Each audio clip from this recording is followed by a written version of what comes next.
Hello, my dear English learners. Welcome back to English Unlocked. I'm teacher Emma, and today I want to ask you something. Have you ever known the words perfectly, but still felt too scared to speak? Take a deep breath with me. In and out.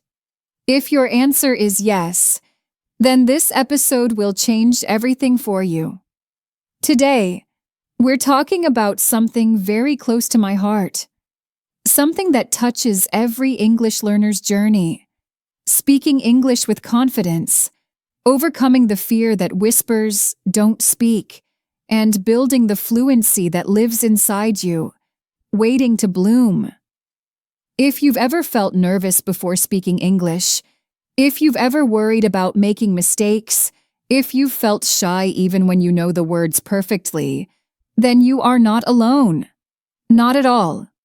In this episode, we'll gently explore how to speak English with confidence, understand where this fear comes from, and begin building fluency one small step at a time.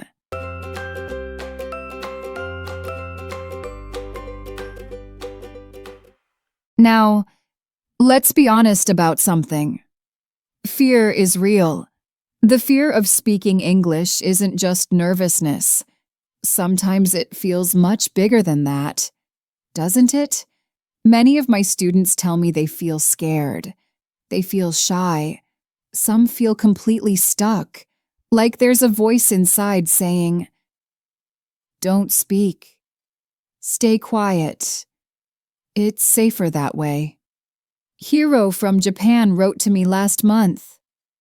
He said, "Teacher Emma, I understand everything.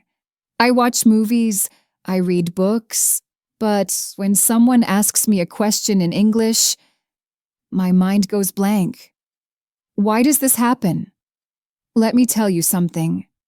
Hiro, and everyone listening, this is completely normal. This is part of the learning journey. Why do we feel this way? Let's look at some common thoughts that create fear. I'm afraid of making mistakes. You might think, what if I say the wrong word? What if my grammar isn't perfect? What if people laugh at me? These thoughts make you want to hide, don't they? What if they don't understand me? This fear makes you think, maybe I should just stay quiet. Maybe it's better to say nothing at all. What if I sound silly or strange? You hear your own voice, your own accent, and you think, this doesn't sound like native speakers. Maybe my accent is bad. But here's what I want you to know. My dear friend, your accent is not bad. Your accent is beautiful. It tells your story. It shows where you come from, the languages that live in your heart. Your accent is part of your unique voice. Take a breath with me. All of these feelings, all of these thoughts, they are normal. They are human. Every English learner feels these things sometimes. But here's the truth that will set you free. These are just thoughts. They are not facts. A thought is something that appears in your mind, but that doesn't mean it's true. Just because you feel scared doesn't mean you cannot speak. Let me hear you say this. I can speak, even if I feel nervous. Repeat after me. I can speak, even if I feel nervous. Let me share something deeper with you. Fear is not really about English. It's not about grammar rules or vocabulary lists. Fear is about confidence. Confidence means how much you believe in yourself, how much you trust your own voice. Sometimes there's a small voice in your head saying, "Be careful, don't say anything. You might make a mistake." That voice is fear talking, but you don't have to listen to it. You can speak anyway. Here's the most important thing I want you to understand today. Confidence is not something you're born with. It's not magic that appears one day. Confidence is something you build. Like tending a garden, you nurture it day by day. Think of confidence like a muscle in your body. If you use the muscle every day, it grows stronger. If you never use it, it stays weak. When you speak English, even just one small sentence, you are exercising your confidence muscle. And here's something I want you to remember deeply. Say this with me. My voice matters. Again, my voice matters. Yes, your voice matters. Your thoughts matter. Your ideas matter. Even if they come with an accent, even if they come slowly, even if they come with pauses. Fatima from Morocco sent me a voice message last week. She said, "Teacher Emma, I was so scared to order coffee in English, but I did it. My hands were shaking, but I said 1 coffee, please. The woman understood me perfectly. I felt like I could do anything." That's confidence growing. My friend, one small, brave moment at a time. Now, here's something beautiful about fear. Fear is not always the enemy. Sometimes fear is a sign that you're doing something new. You're learning. You're growing. You're stepping outside your comfort zone. Your comfort zone is where everything feels safe and easy. But to learn, you need to step outside that zone, even when it feels scary, even when you feel unsure. When you do this, you enter your learning zone, your growing zone. So next time you feel fear, don't stop. Don't give up. Say to yourself, "This is just a feeling. I can still speak. I am learning and I am getting stronger." Let me share the most important lesson about mistakes. Mistakes are not your enemy, they are your teacher. One of the biggest reasons people feel afraid is this: they don't want to make mistakes. But let me tell you something important. Mistakes are not bad. They are part of the process. Think about babies learning to walk. They fall many times, but they get up again. Each fall teaches them something new about balance, about moving forward. It's exactly the same with speaking English. You will make mistakes, and that's perfectly okay. Each mistake is a step forward. Each mistake teaches you something new. You learn. You remember better next time. Luca from Italy told me, "Teacher Emma, I used to say I am agree instead of I agree. I made this mistake in front of my colleagues. I felt embarrassed. But now I never make this mistake again. That embarrassing moment taught me something important." See, the mistake became his teacher. So don't try to be perfect. Try to learn from mistakes, not fear them. Mistakes mean you are trying. You are growing. Try saying this with me. My mistakes help me learn. One more time. My mistakes help me learn. Let's go deeper. How do we build real confidence? Not fake confidence, not pretending, but genuine, steady belief in yourself. First technique. Start small but be consistent. Confidence grows through small steps. You don't need to give a big speech tomorrow. Small actions done consistently are much more powerful. For example, speaking for just 1 minute a day. Thinking in English for 30 seconds. Saying one sentence quietly to yourself in the mirror. These actions feel small, but they build something important. They create a routine. Routines help you feel comfortable and safe. The more you speak English, even a little bit, the less frightening it becomes. It starts to feel normal, like brushing your teeth. You don't think about it. You just do it. Second technique, don't wait for confidence. Create it. This is very important. Many learners say, I will speak when I feel ready, when I feel confident. But this, my friend, is a trap. If you wait for the perfect moment, you might wait forever. Confidence doesn't come first. Speaking comes first, and confidence comes after. You feel more confident because you spoke, because you tried, because you were brave. It's like building a house. You don't wait for the house to appear magically. You build it brick by brick, day by day. Confidence is the same. You create it one sentence at a time. Third technique, be kind to yourself. If you speak English and feel nervous, it's okay. If you forget a word, it's okay. If someone doesn't understand you, it's okay. Don't say, I'm terrible. I can't do this.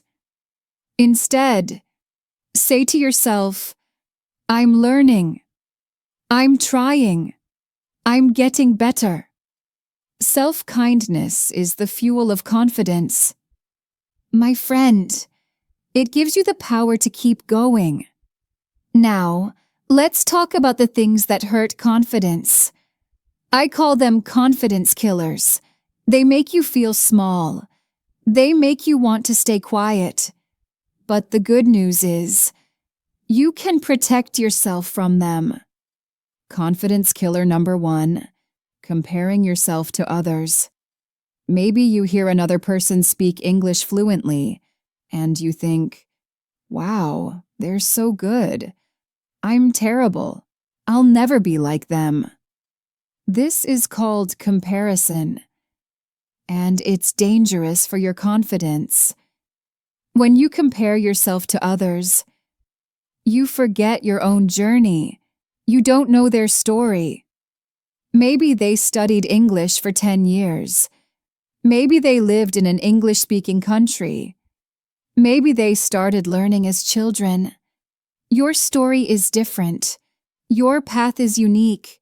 Your progress is real, even if it looks different from someone else's. Here's what to do instead. Compare yourself to yourself. Ask, can I say more today than I could last month? Do I understand more now than before?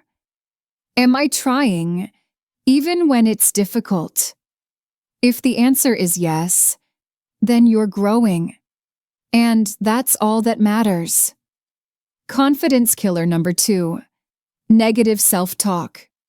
This is the little voice in your head that says mean things. You try to speak English, and the voice says, that was wrong. You sound stupid. You can't do this. This voice is not your friend. It lies to you. It tells you things that make you feel small and scared. But here's the truth. Everyone has this voice sometimes, even confident people, even native speakers. The problem is not the voice. The problem is believing it. How do you change this? Speak to yourself the way you would speak to your best friend. Be kind, be patient. Say this with me. I am learning every day. I am learning every day. The more positive your words to yourself, the stronger your confidence becomes. Confidence killer number 3. Only speaking in safe places. Many learners only practice English in class, or only when they feel 100% ready. They wait for the perfect situation. But real life is not perfect. Real conversations are messy and unpredictable. If you always stay in your comfort zone, you never grow. It's like staying in shallow water and never learning to swim. What can you do? Try small, safe challenges outside your comfort zone. Say thank you in English at a shop. Ask a simple question in an online group. Send a short voice message to a language partner. You don't need to speak in front of 100 people. You don't need to talk for 20 minutes. Just take one small risk every day. With each step, your confidence grows stronger. Let me share a metaphor that I love. Think of confidence like a lighthouse. A lighthouse doesn't try to light up the entire ocean. It just shines its light steadily, one beam at a time. Your confidence doesn't need to be perfect. It just needs to shine a little light. When you speak one sentence with kindness to yourself, when you try one new word, when you ask one question, you are being a lighthouse. Other learners see your light and feel encouraged. They think, if they can try, I can try too. Take a breath. Here are some gentle, practical steps you can take starting today. Daily confidence builders. Speak one sentence to yourself in the mirror each morning. Think about your day in English for just 2 minutes. Read one paragraph out loud, focusing on clear pronunciation. Record yourself speaking for 30 seconds, then listen without judgment. Weekly challenges. Have one short conversation with a shopkeeper or server. Post one comment in an English learning group. Send one voice message to a language exchange partner. Watch one English video and repeat interesting phrases. Monthly progress checks. Notice what feels easier now than before. Celebrate small improvements in your speaking. Acknowledge your courage in trying new things. Plan one slightly bigger speaking challenge. Remember, my dear learners, fluency is not about speaking fast. Fluency is about speaking comfortably. It's about expressing your thoughts clearly, even if you speak slowly, even if you pause to find the right word. I want to leave you with this image. Learning to speak English with confidence is like a gentle river flowing toward the sea. Sometimes the river moves quickly over rocks. Sometimes it moves slowly through quiet meadows. Both are beautiful. Both are part of the journey. Your English-speaking journey is the same. Some days you'll feel brave and speak a lot. Some days you'll feel quiet, and that's okay too. The important thing is to keep flowing, keep moving forward. One word at a time. Fear will visit you sometimes. That's normal. Welcome it like an old friend. Then let it pass. Your courage is stronger than your fear. Your voice matters. Your words have value. You are not trying to become someone else. You are not trying to sound like a native speaker. You are learning to be yourself. In English. And that is the most beautiful fluency of all. Before we finish today, I want to remind you of something important. Every English learner who speaks confidently today was once where you are now, feeling scared, feeling unsure, wondering if they could really do this. But they kept trying. They were gentle with themselves. They celebrated small victories. And slowly, steadily, their confidence grew like a garden in spring. You are exactly where you need to be right now. Your journey is unfolding perfectly, at your own pace, in your own beautiful way. I believe in you. I believe in your voice. I believe in your courage. If this episode touched your heart, write one small, brave sentence in the comments. Just one. And if you want to grow with us, subscribe and keep flowing with our gentle English river. This is Teacher Emma Dietzen, and this is English Unlocked. Keep flowing, my dear friend. Keep growing. Keep keep shining your light. Bye for now.